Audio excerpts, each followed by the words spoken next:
Shabbat Shalom, brothers and sisters. Shabbat Shalom. Blessed Shabbat. Those of you that are with us live, and those of you that are viewing us on YouTube. And we want to get into our lesson. Before I get into the lesson, I want to say, for those of you that pray for us, last week when we were out, we had stomach virus. Most High brought us through that. And so we're grateful for that. And so appreciate your prayers and all of your good words of encouragement and good words of instruction, as well as the prayers. So we're going to go ahead to part 2 of this lesson that is entitled The Doctrine or Teachings of Paul that Christians Embrace and Reject. This is part 2. So we're going to go to Colossians chapter 2, and we're going to read the primary verse 16. Then we're going to do some comparative scriptures, I should say, to kind of get an understanding of what our beloved brother Shaul is talking about. And so we're going to go straight to the point and read that verse that is so prominently used amongst Christendom to demonize, if you will, anybody who's trying to observe or to follow the Most High by keeping His law, statutes, and commandments.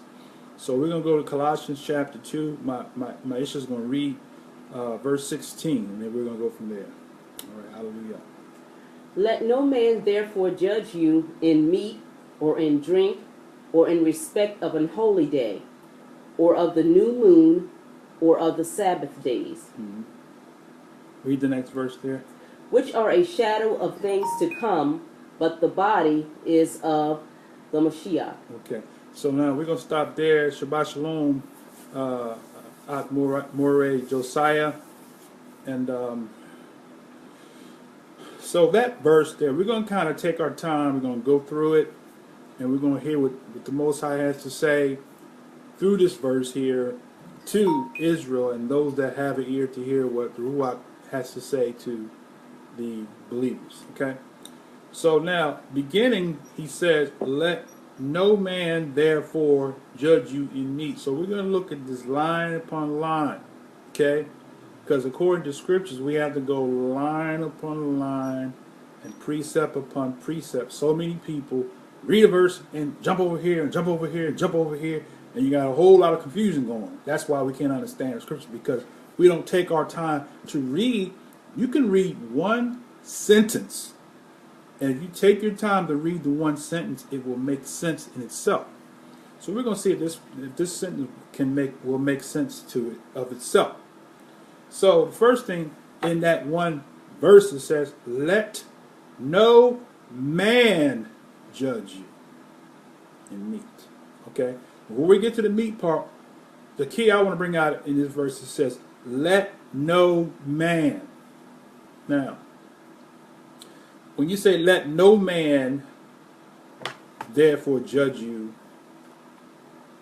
if the Most High, right, has established rules and regulations that we are to follow, and man says, the Most High says this, and say, oh, I don't want to hear that.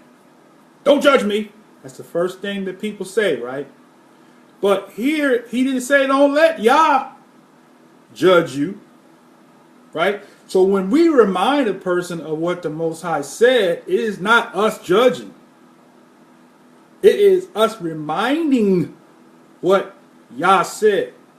Only way I can judge is if I pass a law that say, you do this, and if you don't do this, this will happen to you, right? That's man judging. But when the Most High has set a law in the place, thou shalt not steal, or thou shalt not kill, and I remind the people that the Most High said, thou shalt not kill, I'm not judging. That's right. You're agreeing with the Most High. Right. So when Shaul said, let no man judge, see, man can't judge you. But brothers and sisters, the Most High can, will, and has judged. He's already put into his fruition what his law says. What are the repercussions of if we, for example, Shaul says something about be not deceived, right? Let's read that right quick. He says, be not deceived. The Yah is not marked. That's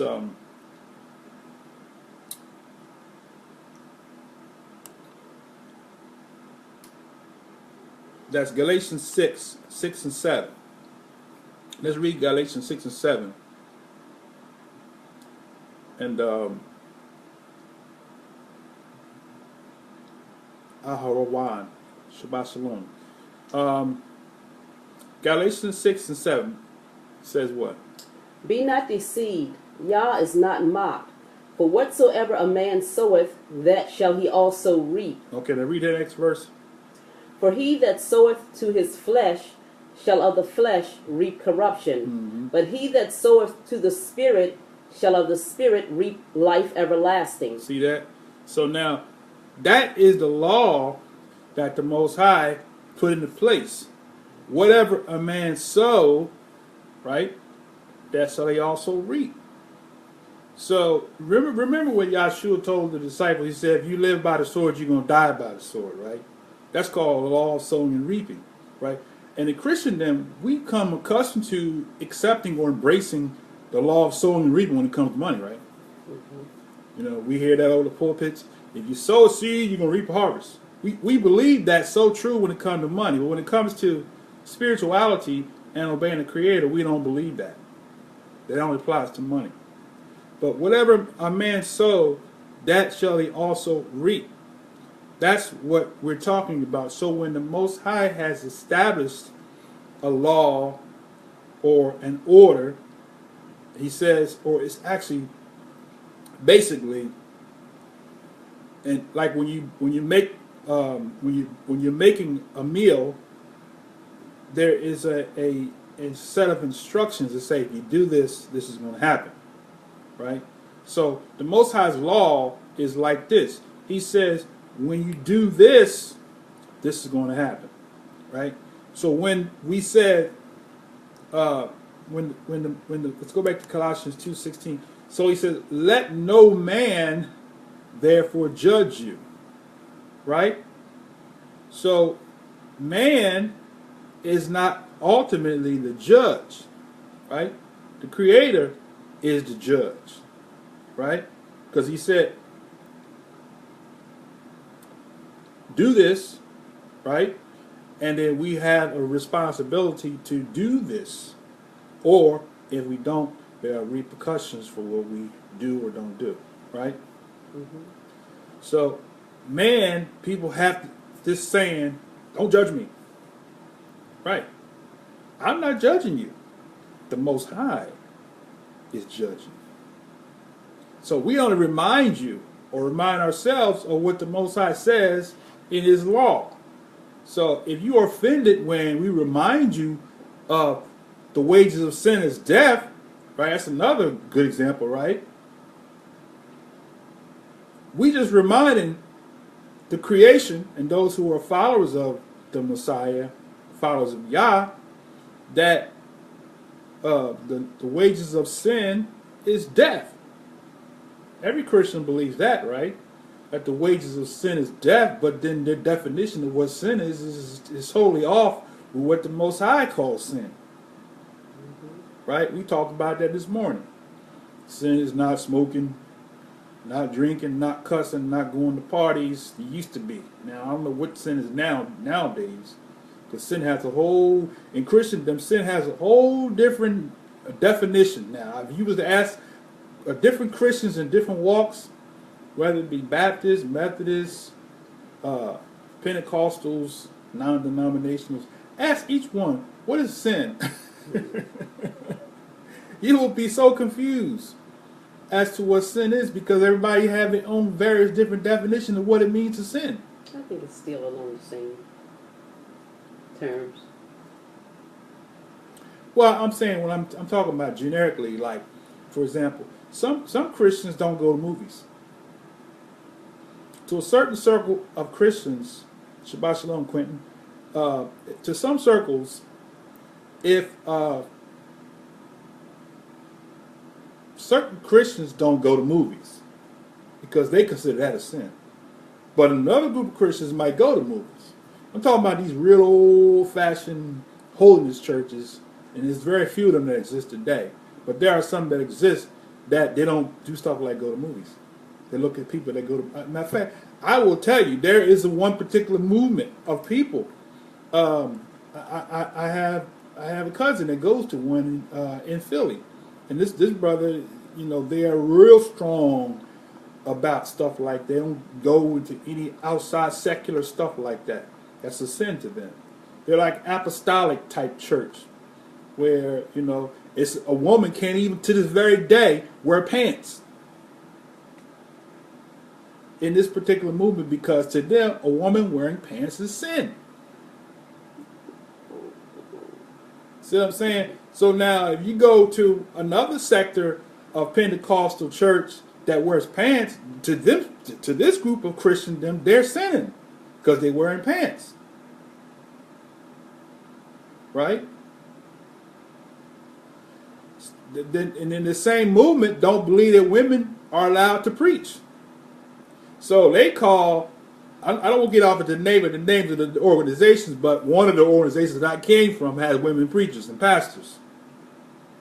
And the apostolic church believes that they are sinners, that they're not saved because they got women pastors and preachers.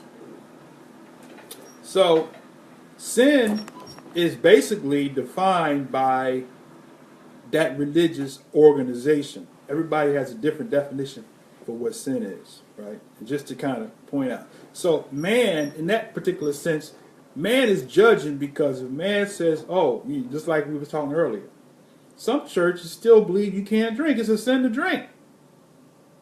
Yeah, most. Right? Mm-hmm. So their definition of sin is not what the Most High's definition of sin is. Now let's get back to Colossians 2:16. So he says, let no man judge you. So when man has all of these religious rules and regulations, it is man who's judging you. You can't wear red. I mean, there are churches where you can't wear red. You can't wear makeup. You can't wear jewelry. You can't wear fingernail polish and you can't have gold teeth, and you can't wear gold jewelry and all. To them, that's a sin. That's man judging you. Unless you can find where the Most High in His Word says this is a transgression, for that's what the definition of sin is. Sin is a transgression. Now, for somebody that say, brother, you're just making that up. I'm going to read this for you. So let's go to 1 John.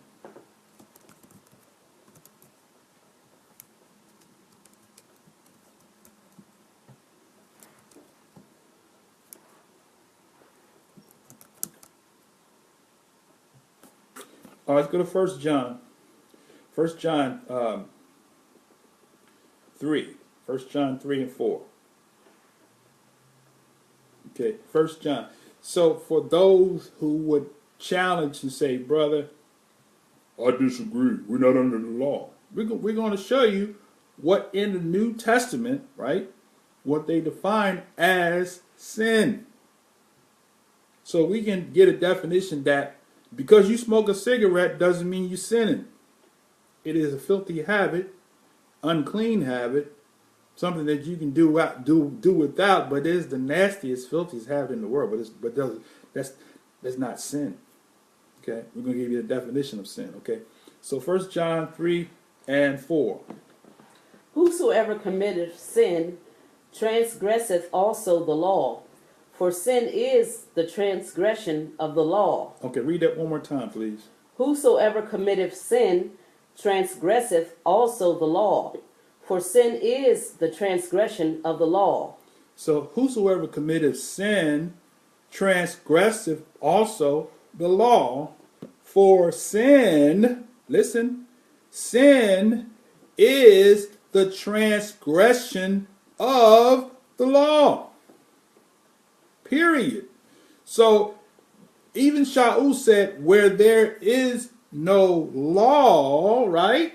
Sin is not imputed where there is no law, because if there is no law, then there is no sin, because sin is a transgression of the law. That makes a whole lot of sense, right? So, when man passes the judgment to tell you if you're smoking a cigarette, you're sinning, man has judged you, not Yah. So now that verse has a different meaning now. Let no man judge you. We haven't got to the other half of that verse. But that part right there is self-explanatory. Let no man therefore judge you. See, man can't judge you, but the Most High can and has. All right? So he says, let no man judge you in meat. Now we ask the question, when you talk about meat, people will say, oh, that means that I can eat pork, scrimps, scallops, lobster, crabs, and mussels, chitterlings, and the list goes on. See, don't let no man judge you in meat, brother. You judging me in meat. Now, the word meat is the word brosis in the Greek. All right, the word brosis in the Greek, that's the Greek number Strong's 1035, right? And is defined as what?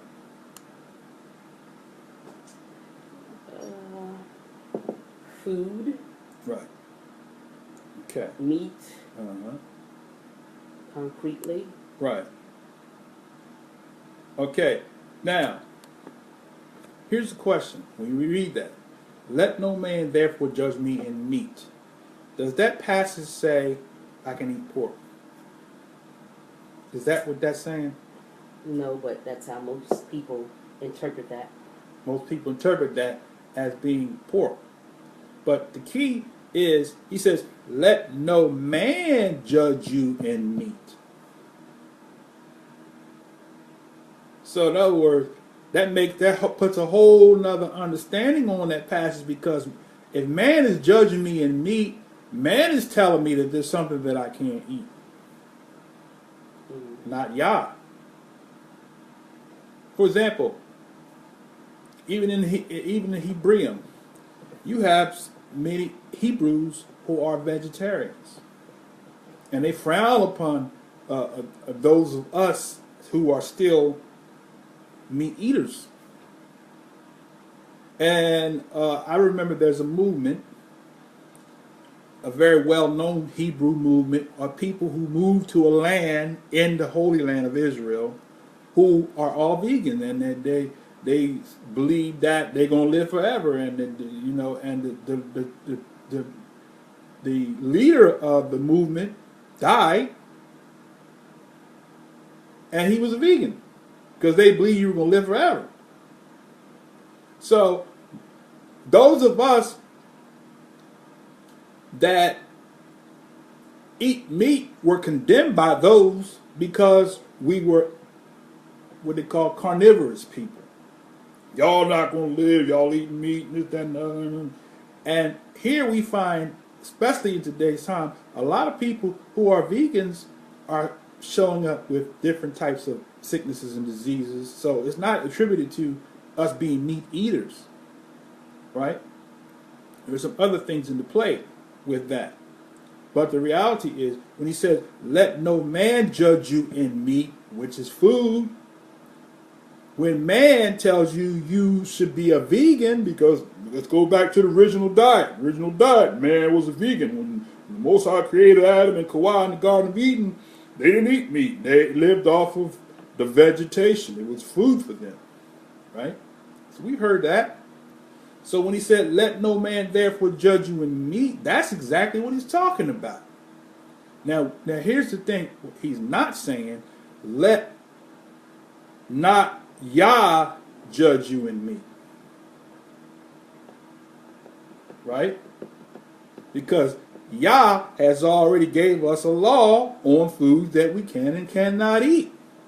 So when I say to you, the scriptures, the word of Yah or the Bible says, don't eat pork, I'm not judging you. Yah is judging you because he's the one that gave us the diet or the sanctified diet, as my brother Morey Josiah so puts it, of what we are to eat, clean and unclean meats. So the theologians that have been trained in the theological seminaries, I'll be respectful, they have taught us to believe that we're not under this law no more. The law is nailed to the tree. We can eat whatever we want to eat because, Jesus, when he died, he cleansed the swine. So therefore, you can't judge me, brother. You can't judge me, But see, you're wrong because you're wrong and right at the same time. I'm not judging you, and I can't judge you, but Yah can, and Yah said in His Word, these are unclean, these are abominations. Now, let me just go somewhere right quick. We're going to backdate. We're going to finish exegesis in this. I'm almost finished with this lesson. Let's go to Deuteronomy or Leviticus, either one, where he talks about clean and unclean meats.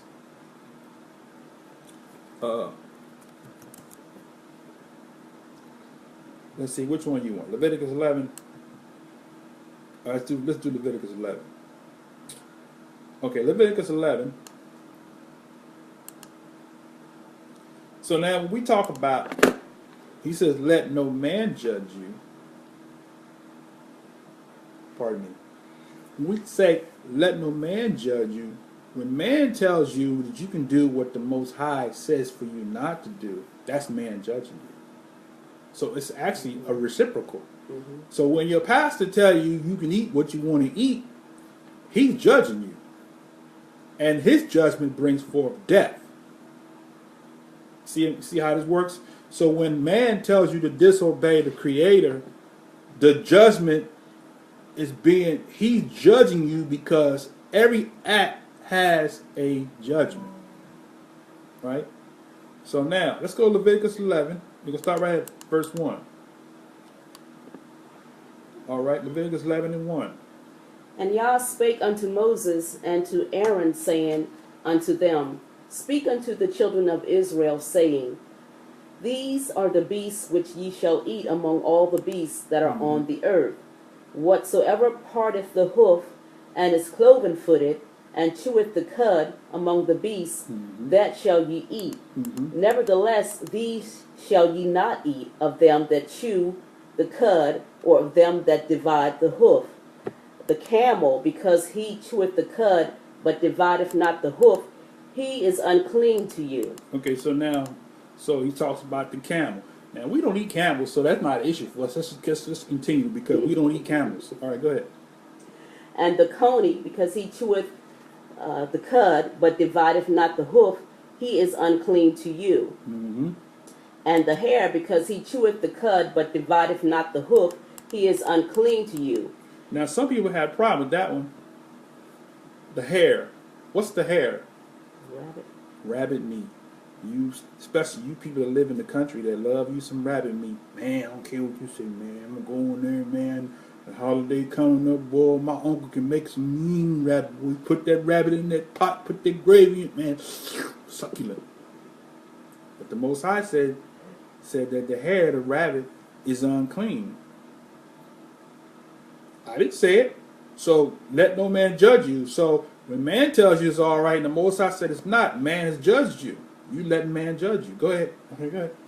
And the swine, though he divide the hoof and be cloven-footed, yet he cheweth not the cud, he is unclean to you. What's the swine? For somebody that's kind of slow. What's the swine? The pig. The pig. Ham. That glazed, honey glazed baked ham that you smothered with honey and you cut up the pineapples and put it on the top of it and put it in that oven. You roast it slowly, and then you bring it out of the oven. You slice the ham up and put it in your mouth, and all you can taste is salt. That's good ham. You just tasting salt. The toxins from all of the stuff that swine consumed in his being, that all of the poisons that you're consuming from biting that piece of that ham. All right. Of their flesh shall ye not eat, and their carcass shall ye not touch. See that? They are unclean to you. They are unclean. So the Most High said they are unclean. I didn't say they were unclean. If I had my choice, you can do what you want to do. I didn't create the animals, but the Most High said that they were unclean. You know, and we say he's the same yesterday, today, and forevermore. Right. Which is it? Either he is or he is not. Shabbat shalom, Brother Alex. Welcome to the room. Yes, exactly. It's a contradiction. So it's a contradiction. So we say, oh, you know, he's the same yesterday, today, forever. But not when it comes to that. Only when it comes to that which is convenient for us, right? Whatever that is, okay? All right, let's continue. Verse 9, these shall you eat of all that are in the waters, whatsoever hath fins and scales in the waters, in the seas, and the rivers, them shall ye eat. Okay, stop there. So those that have what? Fins? Scales. And scales in the water. So let's just ask the question now. He said that it has to have fins and scales. We're going to just deal with the fins and scales, okay? So are there fish in the sea that have fins but don't have scales that you can think of? Fish that we love. One of the primary fishes that we love. It's right on the tip of my tongue. And every Friday they have it. I used to fry it when I was in the church. Fish fry Friday. They fried catfish. Oh yeah, at the church. Yeah, fried catfish. Catfish doesn't have scales. Never heard of the church frying it though. Yeah. Most of them use fried trout or perch or something like that. Fried catfish and all. All the catfish. With swordfish, right? So I mean, it said whatever doesn't have fins and scales. Some of them have scales and don't have fins. Okay? Some have fins and don't have scales. So you can go down the list. And we'll do that at a later date, but there are a lot of fish in the sea that we don't even think about eating because we don't really study the fish to know what fish are good to eat. Okay? Now, what about, we already mentioned, what about shrimps? Shrimp. You know, jumbo shrimp. Do they have fins? No. Do they have scales? No. So they don't fit either category. Shrimp don't fit either category. Lobsters, they don't have fins or scales. Crabs, of course, we said that already. They don't have fins or scales. Oysters don't have fins or scales. Scallops don't have fins or scales. Clams don't have fins or scales. Right? But these are the things that have become a commodity in our daily diets. But the Most High said these are unclean. But we said, let no man judge you. You let man tell you it's okay to eat that. Man has judged you because the wages of sin is death. That's the judgment. That's Yah's judgment. Man is saying, oh, eat that. The Most High is saying, eat this, and this happens. Physical death first, and then spiritual death. Or I should say, spiritual death first, Yeah. and then physical death, and then what? Eternal death. See, it's threefold: spiritual death, physical death, and eternal death. Revelation talks about what? He says there's two resurrections. The first resurrection, and then after the 1,000 years is up, those are going to be resurrected, and they shall be cast into the lake of fire, which is the second, what? Yeah. Death. All right, let's continue. Verse 10, and all that have not fins and scales in the seas and in the rivers, of all that move in the waters, and of any living thing which is in the waters, they shall be an abomination unto you. They shall be even an abomination unto you. Ye shall not eat of their flesh, but ye shall have their carcasses in abomination. Whatsoever hath no fins nor scales in the waters, that shall be an abomination unto you. An abomination unto you. This is Yah's judgment, not Kazak Yah, Priest Kazak Yah, Kazakabad, Charles, whatever you want to affectionately call me, because some people will never let go of my birth name. I don't have a problem, okay? That's your preference, okay? But the reality of the matter is that the words that I speak is not my words, it's the words of the Most High. And the Most High said that these are an abomination to you. Okay, go ahead.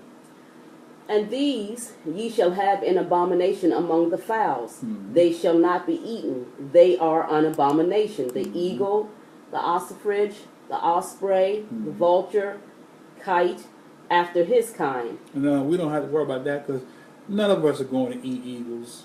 I don't. Have you ever met anybody that eat eagles? What was it? Vultures? No. You know anybody eat vultures? I mean, what else was it? The osprey. Osprey. I don't know anybody that eat those, so we don't have problem with those. Okay, but people say, "Let no man judge you in meat." Okay, since no man can judge you in meat, why don't you eat eagles? Huh? Why don't you go to a restaurant and find eagles? A dish. You might find it in some weird countries out there. They may have a commodity of serving eagles at a table, but I haven't come across them. But that doesn't mean they don't exist. Okay.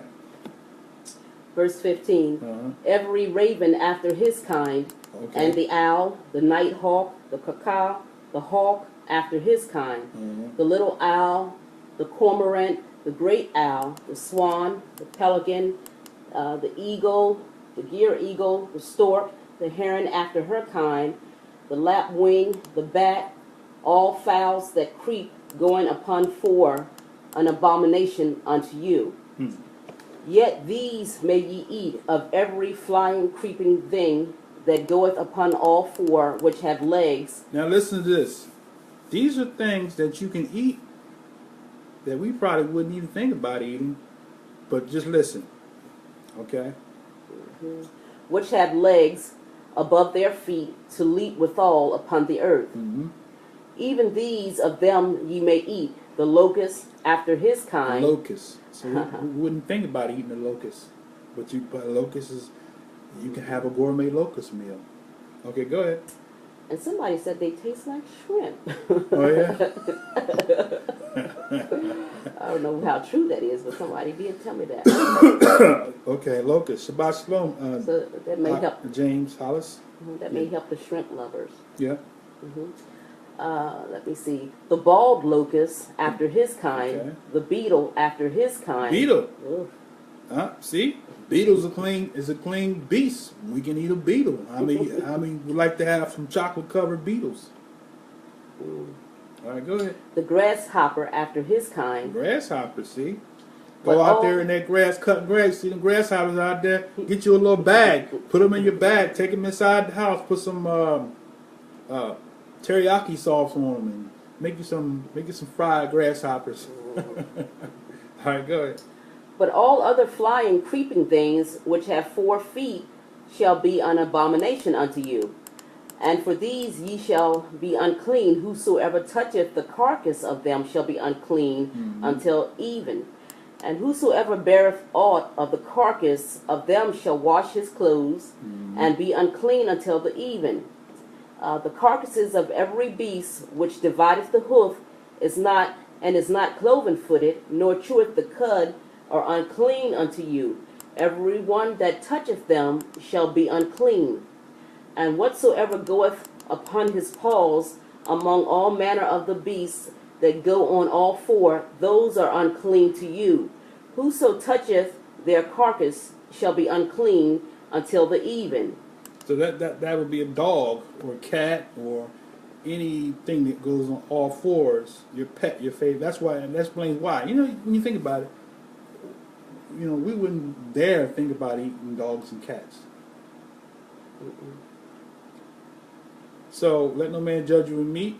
So if it's okay to eat it, why don't you eat your dog? Yeah. Okay. And he that beareth the carcass of them shall wash his clothes, and be unclean until the even. They are unclean unto you. These also shall be unclean unto you among the creeping things that creep upon the earth, the weasel, the mouse, tortoise, after his kind, the ferret, the chameleon, lizard, snail, and the mole. These are unclean to you among all that creep. Whosoever doth touch them when they be dead shall be unclean until the even. And upon whatsoever any of them when they are dead doth fall, it shall be unclean, whether any vessel of wood or raiment or skin or sack, whatsoever vessel wherein work is done, it must be put into water, and it shall be unclean until the even. So it shall be cleansed. I need to pull up. All right. And every earthen vessel whereinto any of them falleth, whatsoever is in it shall be unclean, and ye shall break it. Right. So, I mean, even the utensils is unclean. So, maybe that's why we get sick too, from eating on unclean utensils. That's a thought. Okay, go ahead. Verse 34. Of all meat which may be eaten, on which water cometh, shall be unclean, and all drink that may be drunk in every vessel shall be unclean. And every thing whereupon any part of their carcass falleth shall be unclean, whether it be oven, ranges for pots, they shall be broken down, for they are unclean, and shall be unclean unto you. Nevertheless, a fountain or pit wherein there is plenty of water shall be clean, but that which toucheth their carcass shall be unclean. And if any part of their carcass fall upon any sowing seed which is to be sown, it shall be clean. But if any water be put upon the seed, and any part of their carcass fall thereon, it shall be unclean unto you. And if any beast of which ye may eat die, he that toucheth the carcass whereof shall be unclean until even. And he that eateth the carcass of it shall wash his clothes, and be unclean until even. He also that beareth the carcass of it shall wash his clothes, and be unclean until even. And every creeping thing that creepeth upon the earth shall be an abomination, it shall not be eaten. Whatsoever goeth upon the belly, and whatsoever goeth upon all four, and whatsoever hath more feet among all creeping things that creep upon the earth, them shall not eat, for they are unclean abomination. Okay, that's good. That goes on, but there's a few more verses left in that, but we got the point. So the point is, you know, we talk about let no man judge you in meat, right? And we have religiously heard that used to say, you know, you judging me in meat, and I can eat whatever. All I can do is just pray over, because, you know, we're gonna go to another verse. I want to read but they talk about it is sanctified by, and there's another one they talk about whatever's in shambles and all of that, eat. Okay, we're going to go to that. Huh? And they also bring up it's not what goes into the man. Right. Okay. So let's finish out this book here, then we'll go and look at some other stuff. Okay. So back to Colossians. Let's finish that out. So he says, so let no man judge you in meat or drink, or in respect of a holy day. Right? Is that what it says? Okay. Mm-hmm. That what it says, let no man judge you in meat or drink, or respect of a holy day, right? Yes. Now, here's the question I want to ask for all my brothers and sisters, my loved ones. Shabbat Shalom, Randy, Coleman. To all my love, my family. I love my family with all of my heart, my physical, biological family. I love you. But this is a question I want to ask for all of you. Christmas is the next season, that's the next holiday that's coming up. So when he says, let no man judge you in respect of a holy day, is Christmas a day, using the same passage, let no man judge you? Is Christmas a man-made day, or is it a Yah day? Or let me say in your terminology, is Christmas a man-made holiday, or is it a holiday that was created by the God of the book that you serve? That's the question. Because when those of us who don't keep Christmas as a holiday, people look at us like, what's wrong with y'all? Y'all don't celebrate Jesus' birthday? So my question is Christmas a man-made holiday or holy day, or did the creator of heaven and earth give it to us? Because if the text says, let no man judge you, that means that what he's saying is, what man has given you, man has judged you for being the Grinch that stole Christmas if you don't celebrate that day. Right? Mm-hmm. So just think about that. Did man give you that day, or did the Creator give us that day? So if man gave us that day, then that means that man is judging us, and the wages of sin is death. But if the Most High, the Creator of heaven and earth, gave us that day, then God dog it.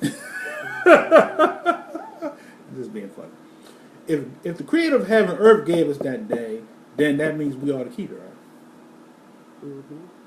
Because Yah, the Creator, who you call God or the Lord, is judging us when we don't keep or acknowledge this day. Does that make sense? Mm-hmm. So we say, let no man therefore judge you in a holy day.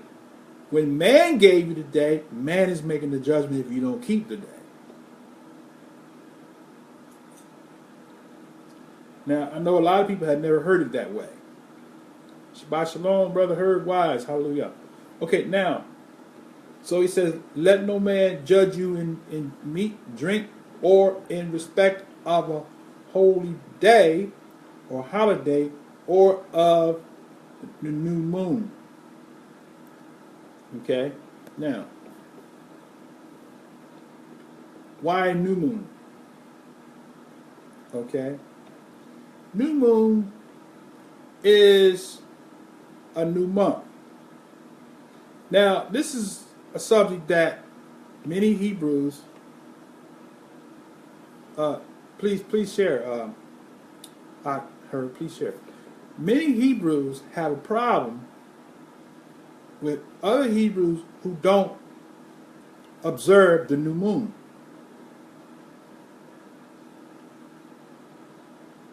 So now here's a question I have, and respectfully now, I have a lot of Morey friends, and this is where we split hairs. They strongly hold to the new moon, the beginning of the month, being a holy day. And a holy day is a day where the Most High said in Leviticus that you shall do no servile work. So for those of us who don't observe the new moon as a Sabbath, as a set apart, as a holy day, we're frowned upon and we're looked upon as being disobedient to the commandments. But the Most High in Leviticus 23, He gave us all of the days that He says are His feasts. And the new moon was not listed as one of those feast days. Now, when the new moon falls on one of our festive days, that's what He's talking about.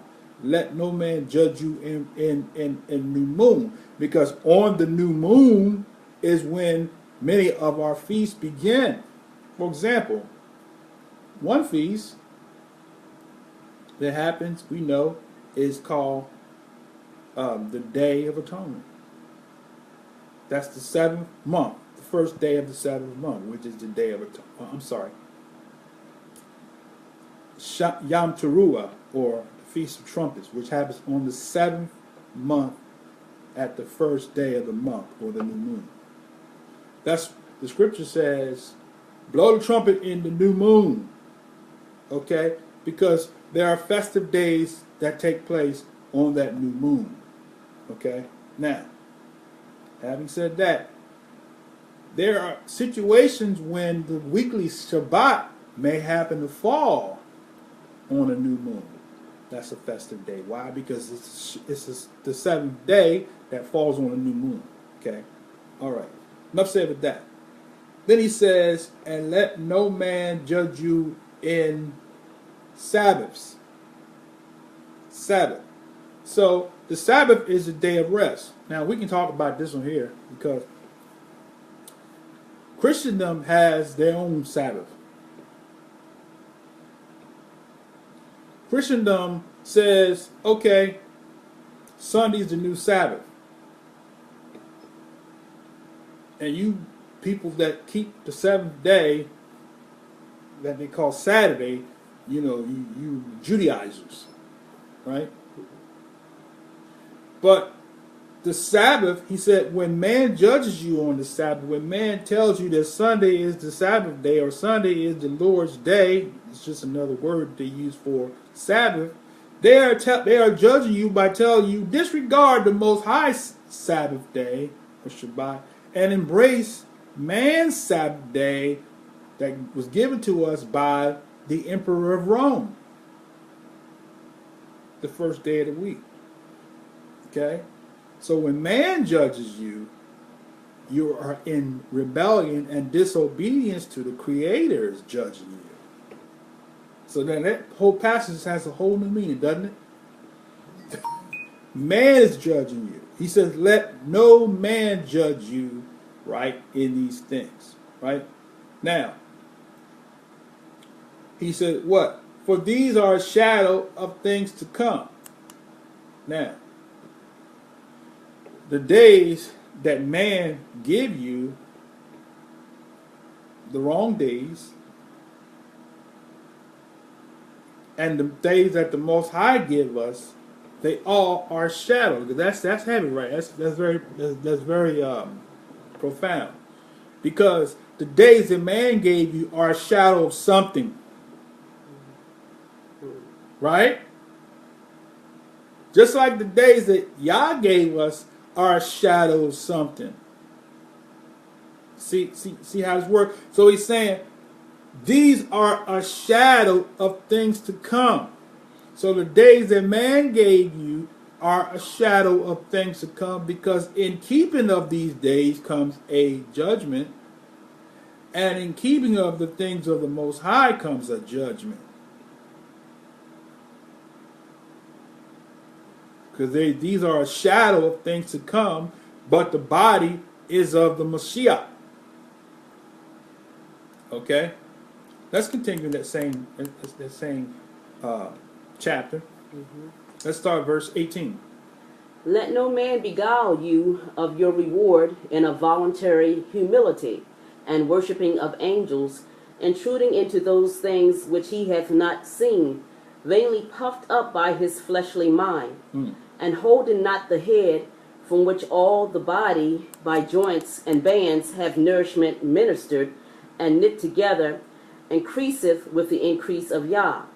Wherefore, if ye be dead with the Mashiach, from the rudiments of the world, why, as though living in the world, ye are subject to ordinances?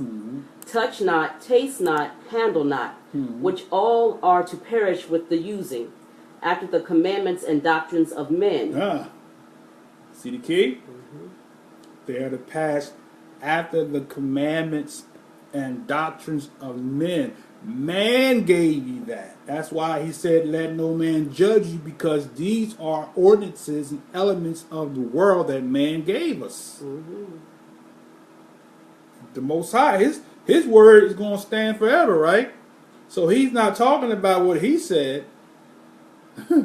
He's talking about what man said that's not going to stand. So we can take the same verse that has been constantly used in Christendom to say, I can eat whatever I want to eat, you can't judge me. Don't judge me, brother. But here, Shaul, the chief speaker of the Gentiles, to the Colossians, is saying that these are what? The commands and doctrines of men. What? So you got to ask yourself the question. Who gave us that? Did the Creator give us that? Or did man give us that? We want to attribute the laws of the Most High to the law of Moses. You go back to Genesis and read. Who gave Moses that? Did he go in the back room and create the laws? So then the laws can't be Moses' laws. They got to be the Most High's laws, because the Most High was the one that spoon-fed them to Moshe. So, you know, the terminology, the law, we're not under the law of Moses. Moses didn't have a law. See, that's the smokescreen that the enemy does when it comes to the Creator. His laws are no good, but man's laws, we must keep man's laws. If we don't keep man's laws, they're going to enforce it. They're going to come and arrest you, and then they might kill you for breaking their law. Right? So verse 23.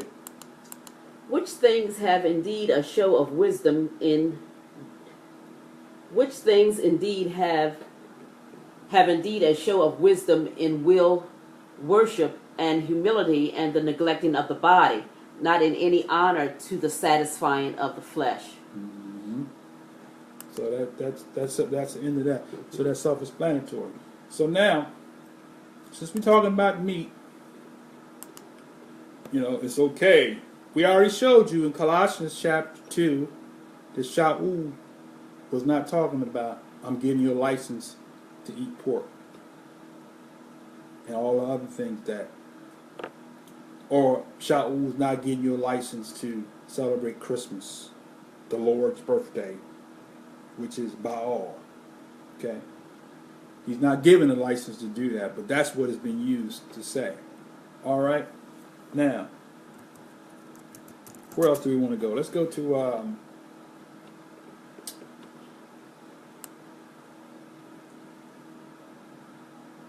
I want to go to the one where he talks about, you know, where Shaul talks about the food is sanctified by prayer. 1 Timothy 4. 1 Timothy 4. This is another one. 1 Timothy 4. We're talking about teachings of Shaul that Christians embrace and reject. Okay? 1 Timothy 4 and let's go up. Start at verse 1 because it's right at the middle of the thought. Now the Spirit speaketh expressly that in the latter times some shall depart from the faith, giving heed to seducing spirits and doctrines of devils, speaking lies in hypocrisy, having their conscience seared with a hot iron, forbidding to marry, and commanding to abstain from meats which Yah have created to be received with thanksgiving of them which believe and know the truth. For every creature of Yah is good, and nothing to be refused if it be received with thanksgiving. For it is sanctified by the word of Yah and prayer. Okay, that's good. Now, that's a whole mouthful right there. You can start from the top and go down and deal with what has commonly been said or believed, right? Now, first thing that people will say to you is, you were born and raised a Christian, you know, your pastor, your father was a pastor. And I've had people say that to me. Well, your father knew the Lord. What happened to you? You know, are you in a cult? You Hebrew Israelite cult thing. You know, y'all don't, you know, it's just a cult. I don't know what y'all, Muslim. What are y'all? You know, people say all kinds of stuff. They won't say it to me directly, but I hear about it. It comes back. But anyway, so what they will say is that, oh, you know, you have given heed to seducing spirits and teachings of demons. That's a teaching of a demon, right? And then they want to go off into the spiritual casting out of demons. We're going to break this spirit, this devil. And I've had someone to do that to me years ago. We're going to break this devil that's over you. The devil's got a strong hold of your mind. You into that cult stuff. Not mention that everything that I read in this book, everything that we attempt to follow, we can read in this book, but all the stuff that you are attempting to follow, and I ask you to find it, you can't find it. But I'm in the cult. Huh? Remember the seventh day. That's in the book. Where does it say, remember the first day of the week? It ain't in the book. Where is that at in the book? So people say, you know, we fall into, and bless my heart, my ish ain't gonna say this, but I'm sure family, friends, and loved ones probably say that, you know, that she's brainwashed. She talking different. She used to be different. You used to do all of that. Now you following that Muslim guy, whatever. When the Most High was dealing with her before she met me, where she would read it in the book and she would question what we practicing, what are we doing? So it has nothing to do with me. It has to do with her simplicity. Maybe one day she'll give her testimony and she'll talk. But until that time, have you ever taken a moment to ask her, show me in the scriptures? Or are you afraid? She posts a whole lot of things on her Facebook page. People don't touch it. Why? If you are strong in your faith and you believe that what you've been taught to believe is true, give an account for what you got to say. That goes not just to Christians, but that goes to Hebrew Israelites as well. We have a whole lot of things that we was taught, but we can't support it. We got theory, but we can't read it anywhere in the text and say the scripture says this, right? All right. So they said, speaking lies and hypocrisy, searing their own conscience, forbidding to marry, right? Matter of fact, let me just clear something up. Hebrew Israelites believe in marriage. We're not telling anybody to not get married, so they can't be talking about us. Forbidding to marry and saying to abstain from foods. Here's the kicker. From foods which Elohim have created. Don't stop there. Because people say, forbidding to abstain from foods, right? From meats which Elohim have created to be received with thanksgiving. Now, think about that for a second. What is that saying? Is that saying eat pork? No. Only the meats that he created to be received. The for meats. consumption. Say that again. I said only the meats he created to be received for consumption. The meats that he created to be received. And, you know, later on it says with thanksgiving of them that believe and know the truth. See? So when you know that the swine is unclean, you know the truth. So you don't go and get you a bowl of chitterlings. And whatever it is that you think in the word is saying that it's okay to eat this, you're misinterpreting that scripture. Yeah. Absolutely. But I like what you said. Those who believe and know the truth. Because some people know it and don't believe it. Mm-hmm. You can know something and don't believe it. Yeah. I don't believe it matters. It's not a kingdom issue. Yeah, I don't think me eating this is going to stop me from going to heaven. That's knowing and believing. Right? That's the difference between the two. For every creation of Yah is good, right? And every creation of Yah is good. What creation is good? The creation of things which he have created to be received with thanksgiving. That's what's good. Right? For it is sanctified. So whatever we consume and eat or eat is sanctified by what the Most High says in his word about the food. Sanctified means what? Set apart, right?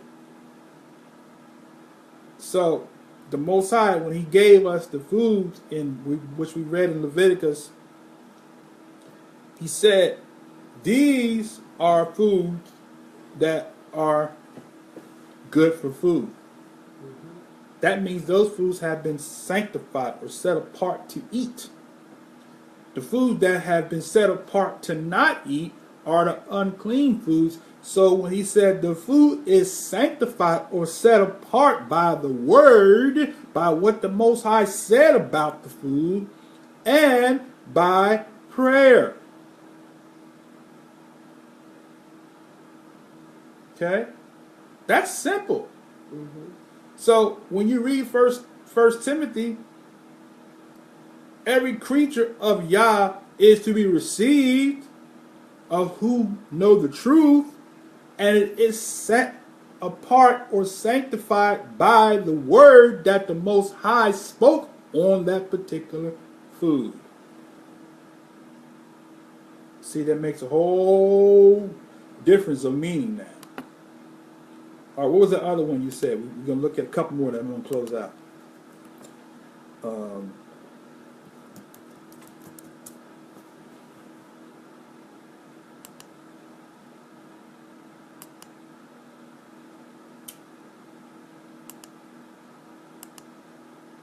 Okay, we're going to go to 1 Corinthians 10. And what was the other one you said that? It's not what goes into the body. Not what goes into the body. Okay, we're going to look at that one too. I think, that's Luke? Is that Luke, isn't it? Let's do that one first.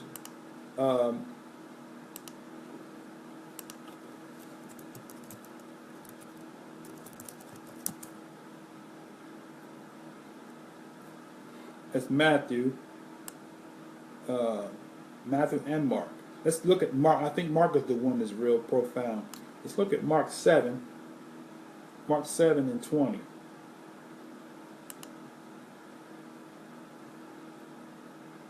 Okay. Let's go up a little bit before that, where he says,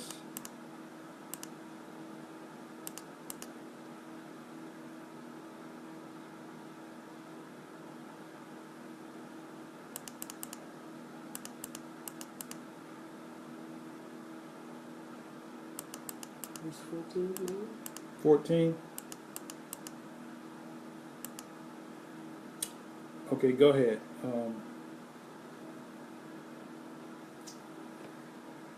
And when he had called all the people unto him, he said unto them, Hearken unto me, every one of you, and understand.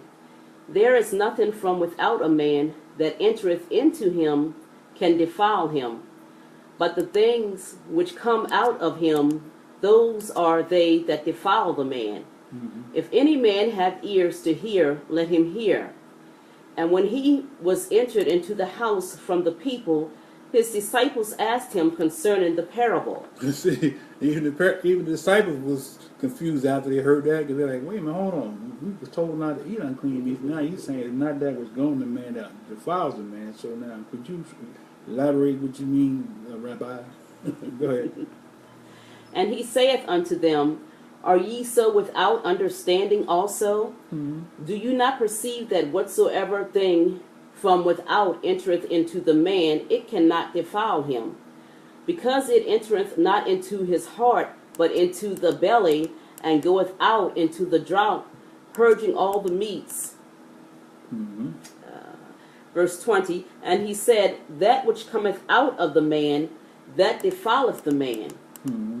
For from within, out of the heart of men proceed evil thoughts, adulteries, fornications, murders, thefts, covetousness, wickedness, deceit, lasciviousness, an evil eye, blasphemy, pride, foolishness. All these evil things come from within and defile the man. Okay. So, what do you think about that? What he's talking about, they're, as the saying goes, they're mixing apples with oranges. Because he's not talking about eating pork. Nowhere in it is he talking about eating pork, right? But the subject matter was, I think it was a verse up before there where he talks about them eating without washing their hands. The traditions and commandments of men. Right.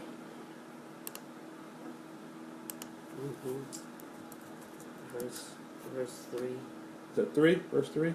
Well, that starting at 1 really. Right, where it talks about the Washing, eating, and washing hands. Yeah, from like 1 to 4, or 1 to 5. Oh, read that. Then they came together unto him, the Pharisees, Okay. and certain of the scribes which came from Jerusalem. And when they saw some of the disciples eat bread with defiled, and when they saw some of the disciples eat bread with defiled, that is to say, with unwashed hands, they found fault. For the Pharisees and all the Jews, except they wash their hands often, eat not, holding the tradition of the elders. And when they come from the market, except they wash, they eat not. And many other things they be, which have ye received to hold, as the washing of cups and pots, brazen vessels, and brassen vessels, and of tables. Then the Pharisees and the scribes asked him, Why walk ye not thy disciples according to the tradition of the elders, but eat bread with unwashed hands? What verse is that? That's verse 5. So that basically explains what he's talking about. He's talking about them eating without washing their hands. And he's not talking about them eating pork. So when you read the whole passage in its entirety, we find that the Messiah himself is talking about, when he said it's not that which goes in the man that defiles the man, it's that which comes out of the man, because he dealt with the truer meaning of what being clean really means, right? But in no way, in no form or fashion or shape did the Messiah give them a license to eat unclean meats. He was talking about eating with their hands. That was the subject. Eating with their hands unwashed. So you got to go back to the table and you got to get another verse, because that you can't use that, because that's not talking about, nowhere did he give them a license to eat pork or scavengers or anything of that nature. He's talking about eating with unwashed hands. That's why I want to point that particular book out, because that one brings it out more than the other books. Okay, now let's go to what I say, 1 Corinthians 10. We're gonna read the one verse, and then we're gonna go back because this is what's so popularly used among Christendom. This 1 Corinthians 10 and 25. Okay, and this will be the last one for today. We'll come back next Shabbat, God will, to continue if this is will. Okay, Colossians 10:25. First Corinthians, like 1 Corinthians 10:25. Whatsoever is sold in the shambles, that eat, asking no questions for conscience sake. Read that again. Whatsoever is sold in the shambles, that eat, asking no questions for conscience sake. See that? So that's what is used by Christendom. Say, we can eat whatever. We go to the grocery store because that's where it's sold at, and whatever's in the grocery store, we can eat it. Don't ask no questions for conscience sake. We can eat. Child was giving us a license to eat swine, to eat whatever. Right? Now, if you go up a little bit, you'll find out what he was talking about.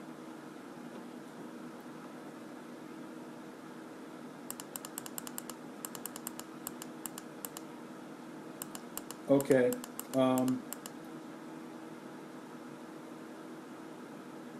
Let's look at verse